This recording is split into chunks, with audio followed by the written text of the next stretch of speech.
Annyeonghaseyo, bertemu kembali dengan saya, Agustinus Santiono. Di video tutorial kali ini, kita akan mempelajari materi Microsoft Excel, dimulai dari materi dasarnya dulu, yaitu cara membuat tabel. Kemudian kita akan mempelajari fungsi AutoSum. Jika video tutorial kali ini dianggap bermanfaat, jangan lupa untuk subscribe channel ini. Jadi mohon disimak video tutorial ini sampai selesai. Let's check it out. Baiklah, kita mulai saja video tutorial kita kali ini, yaitu tentang materi Microsoft Excel. Jadi pada Microsoft Excel di sini, pada satu buah file itu tersedia beberapa lembar kerja. Jadi teman-teman bisa menyisipkan beberapa lembar kerja dengan cara menekan tombol New Sheet. Jadi satu file itu tidak hanya satu lembar kerja, tapi multi worksheet. Kemudian di bagian menu-menunya di sini, sebagian besar itu mirip dengan Microsoft Word. Jadi tidak terlalu saya jelaskan di bagian menu. Paling yang berbeda itu hanya di bagian formula. Jadi di sini rumus-rumus yang akan teman-teman gunakan. Jadi di bagian tab formula terdapat rumus-rumus yang dapat teman-teman gunakan. Dan serangkaian tab lain yang akan dibahas nanti di video tutorial yang selanjutnya. Kita mulai saja dengan contoh data tabel yang sudah ada di sini. Jadi ini sudah saya selesaikan sebelumnya dan saya sediakan satu buah lembar kerja di sebelahnya yang belum diformat. Jadi di sini saya copy dari lembar kerja sebelumnya untuk mempersingkat waktu, tidak diketik, jadi saya copy paste. Kita mulai dari bagian judul. Kalau kita lihat di sini, judulnya ini kan agak ke tengah, dan kalau kita lihat bagian kolom-kolomnya ini seperti menyatu pada baris judulnya. Jadi kita bisa blok kolom-kolom pada baris pertama ini. Kemudian kita cari yang namanya merge and center di tab home, kemudian di klik, maka dia akan menggabungkan beberapa buah kolom pada satu baris atau pada baris tertentu, kolom tertentu. Kemudian tinggal kita tambahkan saja formatnya jadi bold dan underline. Ukurannya disesuaikan. Kemudian di bawahnya ada tulisan data per tanggal. Nah, data di sini saya inginnya kita mengisi sesuai tanggal yang di komputer kita masing-masing. Bisa kita ketik manual, bisa juga dengan cara cepat, yaitu teman-teman tekan tombol CTRL, kemudian dikombinasikan dengan tombol titik 2 atau titik koma. Jadi tombol CTRL jangan dilepas.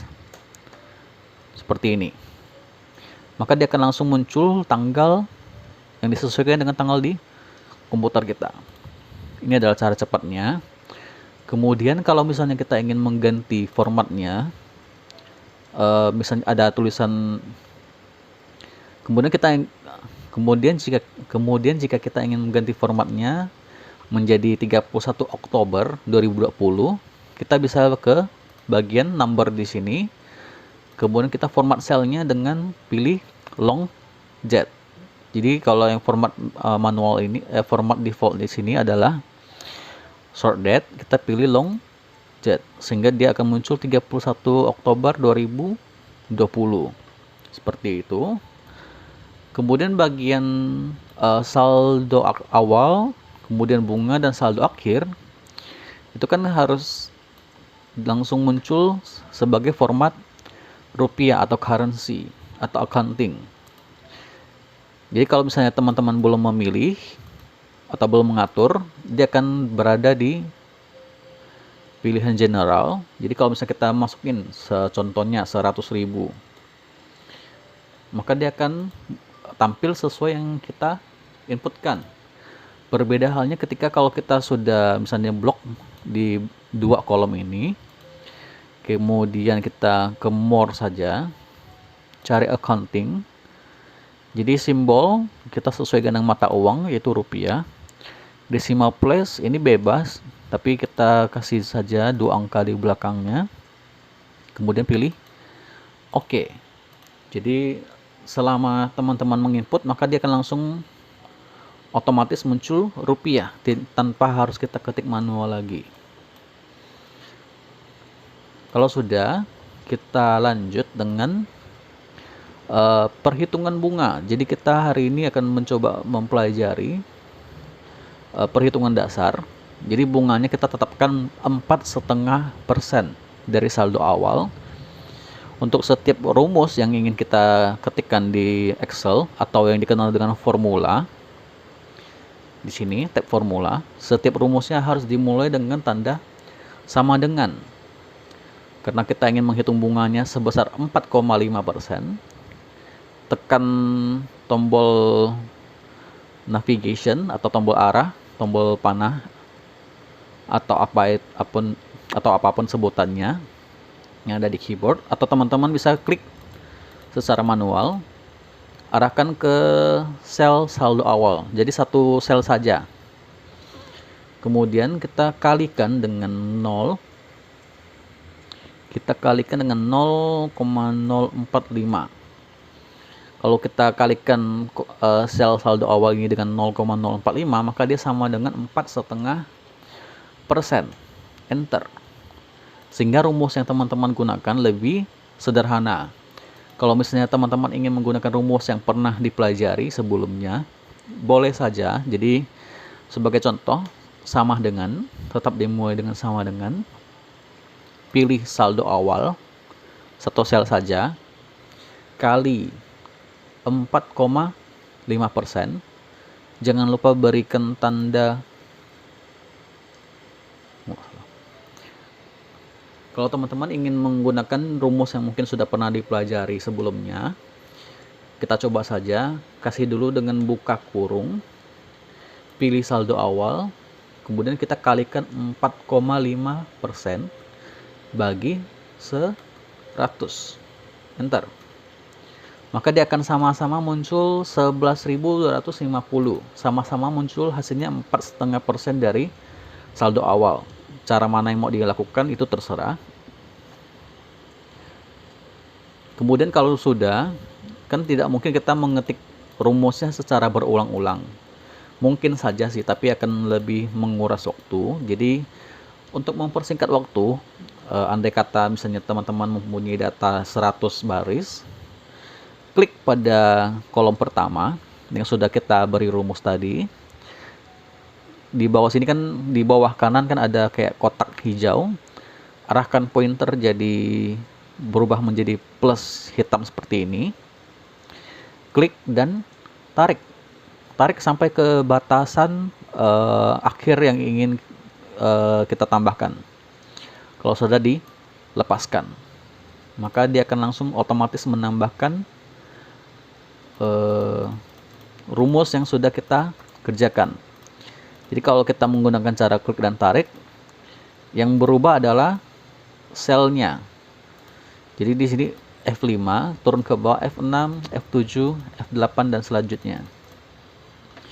Kalau sudah kita lanjut ke bagian saldo akhir, untuk mendapatkan saldo akhir kan kita akan menjumlahkan saldo awal dengan bunga. Nah, ini sangat-sangat simpel. Tetap diawali dengan sama dengan, kita bisa klik sel saldo awal, kemudian kasih tambah bunga, kemudian enter, maka akan diperoleh saldo akhir yang dijumlahkan dari saldo awal dan bunga sebesar 261.250. Kalau sudah, caranya seperti tadi, arahkan pointernya sampai berubah jadi plus hitam, klik dan tarik sampai ke bawah. Maka teman-teman sudah menyelesaikan dua buah kolom. Yang pertama menghitung persentase bunga, yang kedua menghitung saldo akhir. Kemudian garis yang berwarna ini atau baris berwarna ini bisa dihasilkan dengan menambahkan highlight. Jadi di area font sini ada yang namanya highlight. Warnanya disesuaikan saja. Jadi di blok, kemudian kasih highlight. Jadi ceritanya kalau dia hanya 10.000 saldo awalnya, maka dia tidak memenuhi syarat minimum. Kemudian kita pengen kasih dia tulisannya merah, tinggal kita blok saja. Kalau kita lihat di sini, yang dimerahkan itu di kolom saldo awal dan saldo akhir. Nah, cara cepatnya supaya teman-teman tidak bolak-balik, itu teman-teman bisa arahkan kursornya ke kolom ke sel pertama, kemudian tekan tombol CTRL di keyboard, klik di sel berikutnya sambil tetap ditahan tombol CTRL-nya, diklik sel selanjutnya dan klik lagi. Jadi kita akan langsung mengubah 4 sel yang jaraknya berjauhan dalam satu waktu. Cari yang namanya font color, kita ubah jadi merah. Jadi menggunakan kombinasi tombol CTRL dengan kita klik manual. Kalau sudah di bagian bawah di sini kan sama seperti bagian judul, itu tergabung menjadi satu di setiap barisnya. Itu menggunakan merge and center juga. Cara cepatnya adalah seperti yang tadi, teman-teman tekan tombol CTRL, tekan dan tahan, kemudian klik dan tarik. Untuk satu baris ini saja, lepaskan, klik dan tarik lagi di baris kedua, klik dan tarik baris ketiga, lepaskan, dan seterusnya, klik dan tarik, klik dan tarik, klik dan tarik. Kenapa pakai cara seperti ini? Karena ketika kita menekan tombol CTRL, dia akan mengerjakannya secara terpisah. Seperti ini.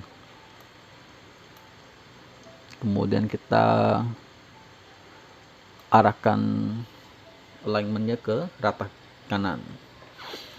Jadi ini berbeda kalau misalnya kita contoh nih, di sini kan ada count dengan count A. Kita blok tanpa tekan tombol CTRL, merge and center, maka dia akan menggabungkan semua baris dan kolom menjadi satu buah kolom besar. Jadi ini adalah satu buah perbedaan antara menggunakan tombol CTRL dengan tidak.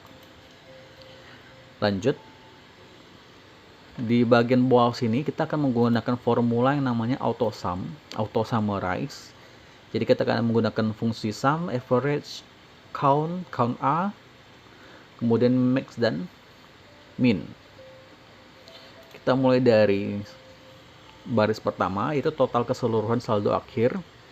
Tetap diawali dengan sama dengan, kemudian ketik sum.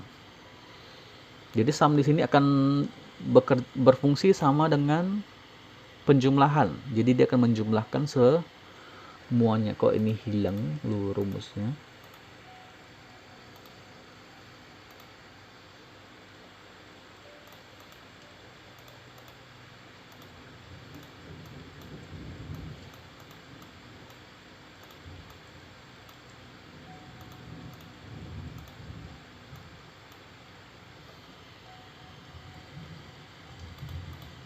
Kita kembali lagi sama dengan sum, maka dia akan menjumlahkan keseluruhan kolom saldo akhir, tutup kurung, enter. Jadi ini adalah total keseluruhannya. Lanjut ke saldo akhir terkecil. Jadi yang jumlah nominal saldonya paling kecil, menggunakan fungsi min.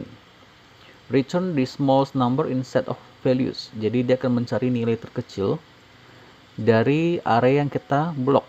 Jadi cara bloknya adalah tekan tombol shift, kemudian menggunakan tombol arah panah atau D-pad.